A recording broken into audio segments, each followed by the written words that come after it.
Hello everyone, welcome to my channel that is biology solutions with Surya Prakash. और हमने last time किया था बहुत ही इंपॉर्टेंट चैप्टर साइंटिफिक नेम्स और उसके रूल्स जो कैरोलस लीनियस ने दिए थे, फादर ऑफ टेक्सोनॉमी थे। और आज हम बहुत ही इंपॉर्टेंट और एक बड़ा ही इंपॉर्टेंट मैं कहूँगा कि जो पहले चैप्टर का टॉपिक है that is taxonomy and systematics. ये दोनों हम आज बेसिक्स लेंगे, उसके बाद डिटेल्स में तो लेना ही है क्योंकि एकेडमिक्स में भी एग्जाम में भी इसमें से क्वेश्चन आता है और नीट पे भी बहुत इंपॉर्टेंट क्वेश्चन आता है। तो इसको हम पहले समझने की कोशिश करते हैं, बेसिक्स से चलते हैं। देखो, टेक्सोनॉमी का मतलब क्या है, दो वर्ड से मिलकर बनी है। और दो वर्ड्स क्या हैं? वो एक वर्ड है टेक्सस। टेक्सस का मतलब क्या है? अरेंजमेंट। यानी हमने इसको ठीक से अरेंज करना है। और दूसरी चीज क्या है? नोमोस। ठीक है, सिंपल सी बात है। और नॉर्मस का मतलब है रूल्स। तो यहां अरेंजमेंट बाय रूल्स है। लेकिन अब इसको समझने से पहले हम इसकी ना थोड़ी सी हम इसको थोड़ा सा इसको थोड़ा सा दूसरी तरफ ले जाते हैं। Let us take an example. हम एक एग्जांपल लेते हैं। सपोज एक एक एक चाइल्ड है, एक बच्चा है, और वो बच्चे के पास बहुत सारे खिलौने हैं। उसके पास कुछ टॉयज है, कुछ उसके पास स्टैम्प्स हैं, से उसके पास कुछ बॉल्स हैं, मे बी टॉफीज हैं, मे बी उसके पास स्वीट्स हैं, एक्सेट्रा एक्सेट्रा। बच्चों के पास स्केच पेन है, पेंसिल है। अब उसके पास एक डब्बे में हमने दे दिया। अब सबसे पहले वो क्या करेगा? देखिए, रिमेंबर वन थिंग, वो अपने इंटरेस्ट के हिसाब से वो चीजें निकालता जाएगा, उसको ग्रुपिंग करता जाएगा इंटरेस्ट के हिसाब से। इंटरेस्ट के हिसाब से वो क्या करेगा? इन चीजों को वो सॉर्ट आउट करेगा और उनको अलग अलग करता जाएगा और ग्रुप्स में बांट देगा, ताकि उसको आसानी से वो जब भी चाहे वो उन चीजों को ले सके। तो टेक्सोनॉमी भी यही है। टेक्सोनॉमी में भी हम क्या कर रहे हैं? सबसे पहले हम क्लासिफिकेशन कर रहे हैं। और क्लासिफिकेशन क्या होती है? देखो, एक क्लासिफिकेशन की डेफिनेशन जो मुझे बड़ी ही पसंद है, मुझे बड़ी पसंद आती है ये डेफिनेशन।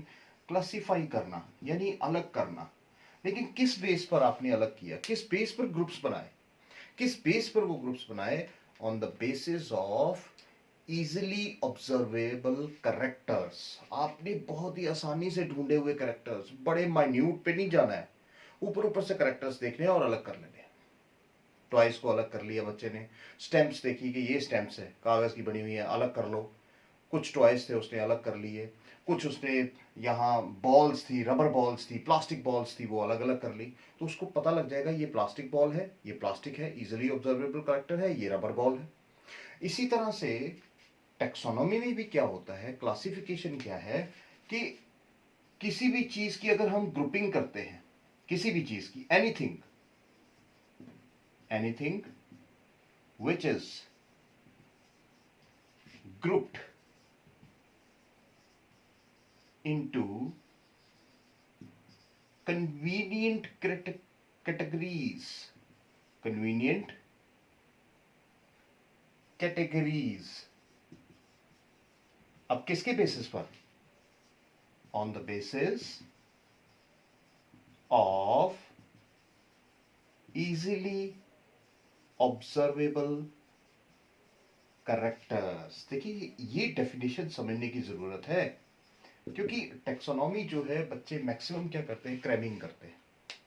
तो क्रैमिंग नहीं करनी है। यहां एक चीज देखिए, बहुत ही इंपॉर्टेंट मैंने लिखा कि किसी भी चीज को हम कन्वीनियंट कैटेगरीज में ग्रुप कर रहे हैं।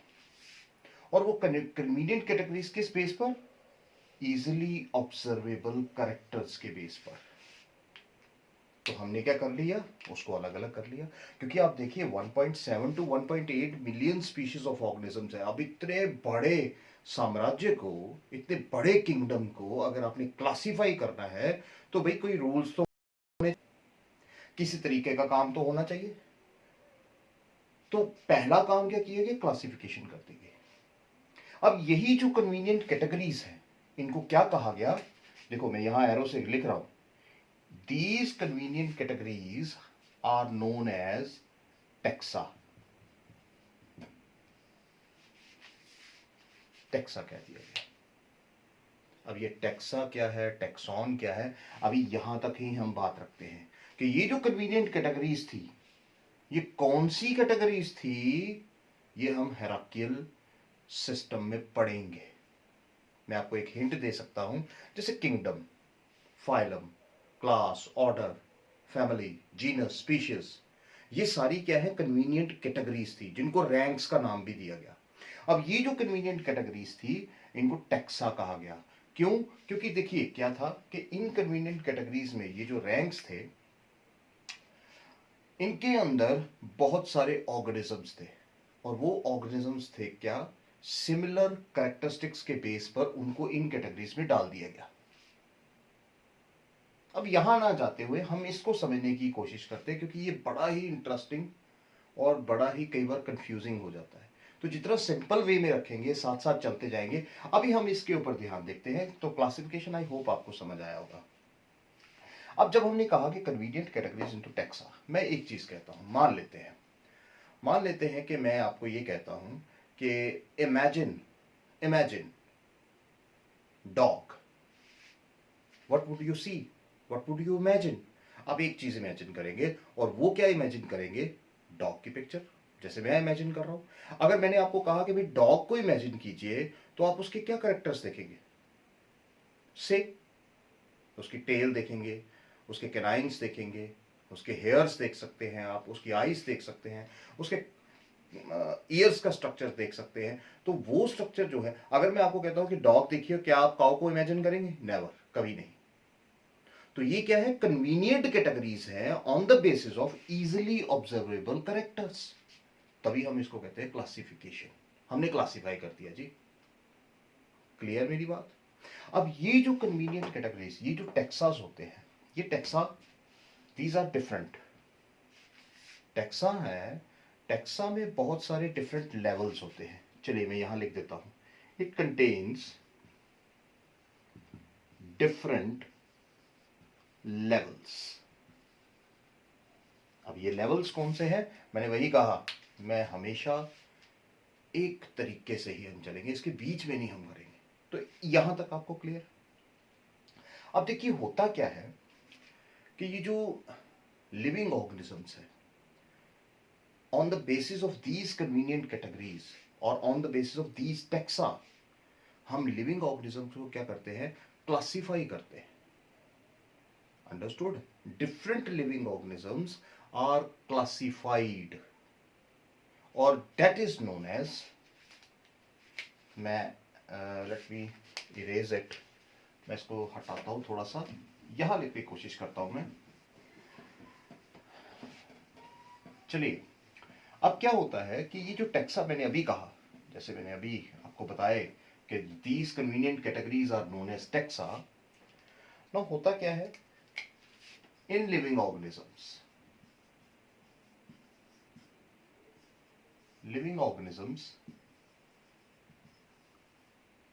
on the basis of these taxa, on the basis of these taxa, they are classified into different groups,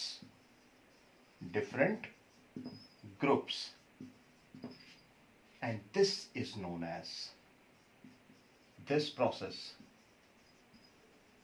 is known as, देखिए हम इसे क्या कहते हैं, it is known as taxonomy. समझने की फिर से कोशिश कीजिएगा। हो सकता है वीडियो थोड़ा सा लंबा हो जाए, लेकिन मेरी कोशिश यही है, क्योंकि बहुत सारा है जिसको कहते हैं कि बताने के लिए आपके लिए, लेकिन मैं कोशिश करूंगा यहीं तक रहूं। अब देखिए मैंने अभी कहा था आपको कि वो जो कन्वीनियंट कैटेगरीज थी उनको टैक्सा कहा जाता है। Now on the basis of those taxa, the living organisms are classified into different groups. उनको अलग अलग ग्रुप्स में बांट दिया गया। क्लियर? कैरेक्टर्स के बेस पर, and that is known as taxonomy. उसे हम टैक्सोनॉमी कहते हैं। अब इसके बीच में आया क्या, टैक्सोनॉमी के बीच में क्या क्या चीजें आई? देखिए टैक्सोनॉमी के बीच में कुछ चीजें आई, जैसे इट इंक्लूड्स, जैसे इंटरनल, इंटरनल स्ट्रक्चर आ गया, ठीक है, उसके बेसिस पर हमने उसको क्लासिफाई कर दिया। एक्सटर्नल स्ट्रक्चर के बेसिस पर उसको क्लासिफाई कर दिया हमने, उसके हैबिटेट के बेसिस पर उसको क्लासिफाई कर दिया हमने, इकोलॉजी के बेसिस पर उसको क्लासिफाई कर दिया, एंड इवन हमने उसके डेवलपमेंटल प्रोसेस के बेसिस पर, डेवलपमेंट प्रोसेस के बेसिस पर उसको क्लासिफाई कर दिया, इवन साइटोलॉजी के बेसिस पर क्लासिफाई कर दिया, मॉलिक्यूलर बायोलॉजी के बेसिस पर क्लासिफाई कर दिया, यानी हमने उनको बांट दिया। और उसी बांटने की पद्धति जो है ना, उसे हम क्या कहते हैं, दैट इज टेक्सोनॉमी। इसका मतलब टेक्सोनॉमी में अब क्या चीजें आई, टेक्सोनॉमी में आया कुछ चीजें, देखिए नोट डाउन कीजिए।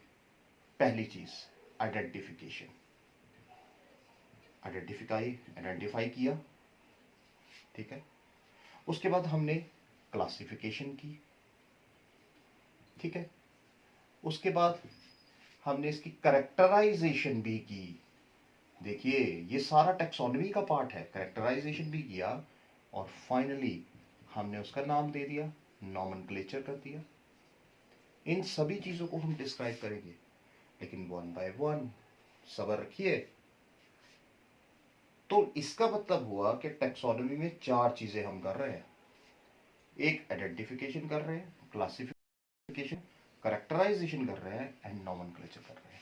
तो इसीलिए टेक्सोनॉमी क्या है, it is the study of identification, classification, characterization and nomenclature of organisms, and nomenclature of organisms. Understood my point? And first time ये जो taxonomy term थी ना, the term was given by, ये बहुत इंपॉर्टेंट है, NEET के हिसाब से भी बड़ी इंपॉर्टेंट है। ये जो टर्म है ना, ये याद रखिएगा, term was given by D Kandoli, D Kandoli in 1813. तो remember this name, very important part for neat and your academics, दोनों के लिए बड़ा इंपॉर्टेंट है। क्लियर, याद रहेगा? तो आई होप आपको ये टेक्सोनॉमी समझ आया होगा कि मैं कहना क्या चाहता हूं। एग्जाम्पल भी हमने दे दी, जितनी सिंपल एग्जाम्पल हो सकती है। तो इसको सिंपल शब्दों में याद रखिएगा कि हमें ग्रुपिंग करनी है, ठीक है। हमने ये चार काम करने हैं इसमें, क्लियर। अब बात करते हैं हम सिस्टमैटिक्स की। देखो सिस्टमैटिक्स, सिस्टमैटिक्स भी दो वर्ड्स का बना है, या सिस्टमैटिक्स में ऐसे कहूंगा, दो वर्ड्स तो नहीं, systematics is derived from a word, Latin word systema. Systema का मतलब क्या है, सिस्टमा का मतलब क्या होगा भाई, मतलब सिस्टम से। It is systematic arrangement of organisms. Systematic arrangement of organisms. और पहली बार ये systematics किसने दिया? It was given by father of taxonomy, Carolus Linnaeus. Very important part, इसको भी याद रखिएगा, इंपॉर्टेंट एमसीक्यू है ये, इंपॉर्टेंट एमसीक्यू है। अब देखो सिस्टमैटिक्स क्या है। देखो सिस्टमैटिक्स जो है ना, it is basically the study of diversity, diversity of organisms, इसकी स्टडी है।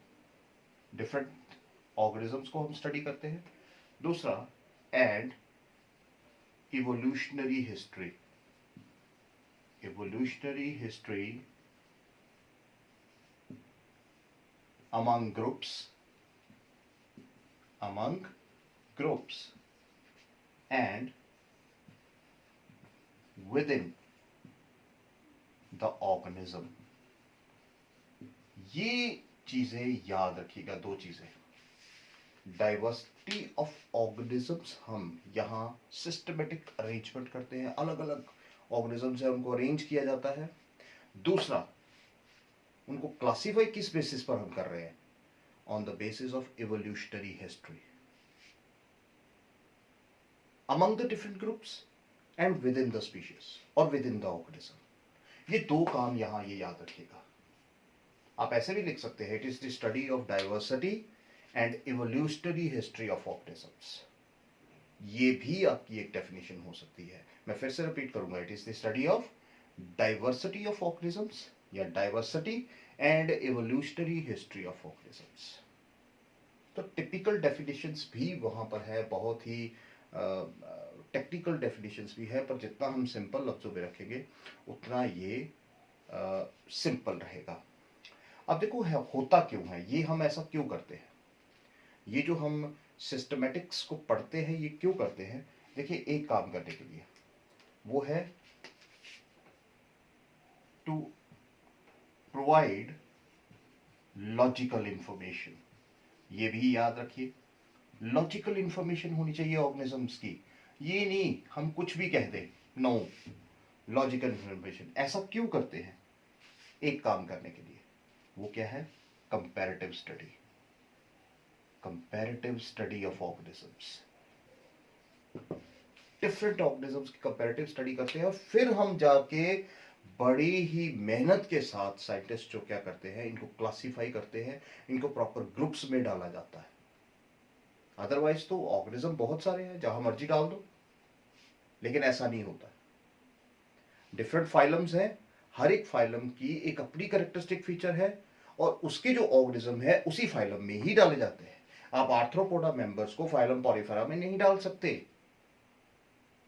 यही सिस्टमेटिक अरेंजमेंट है भाई, यही उसके रैंक्स हैं। उसको एक प्रॉपर रैंक के हिसाब से, अगर आप फाइलम पॉलीफेरा से देखें और आर्थ्रोपोडा तक जाएं या कॉर्डेटा तक जाएं, तो दीज आर डिफरेंट रैंक्स, और इन्हीं रैंक्स के अंदर बहुत सारे टेक्सा हैं, बहुत सारे एनिमल्स हैं।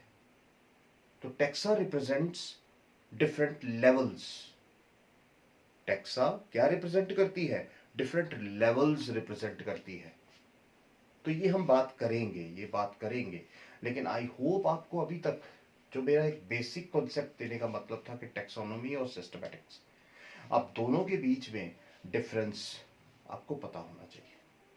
देखो, कुछ एक बेसिक डिफरेंस मैं आपको कहना चाहूंगा। जैसे हमने डेफिनेशंस तो हमने पढ़ी, एक evolutionary diversity of organism and evolutionary history है, और एक क्या करती है? आइडेंटिफिकेशन करती है ना। एक आइडेंटिफिकेशन कर रही है, क्लासिफिकेशन कर रही है, नॉमेनक्लेचर कर रही है, कैरेक्टराइजेशन कर रही है। ये तो डिफरेंस हमें पता लग गया पहली डेफिनेशन से।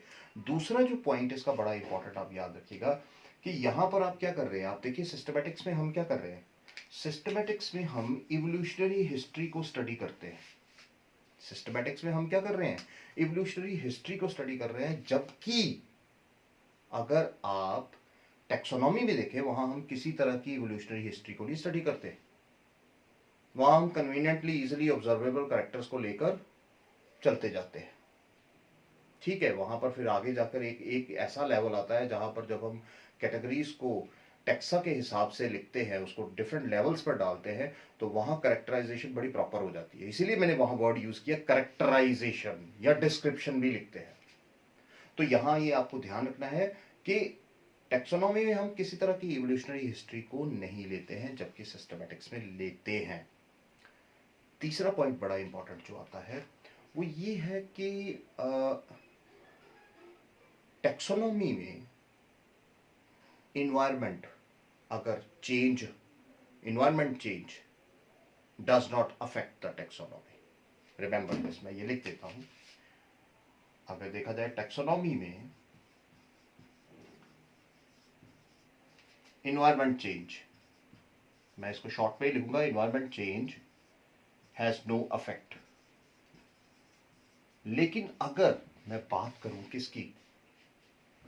सिस्टमैटिक्स की बात करूं, तो यहां क्या होगा?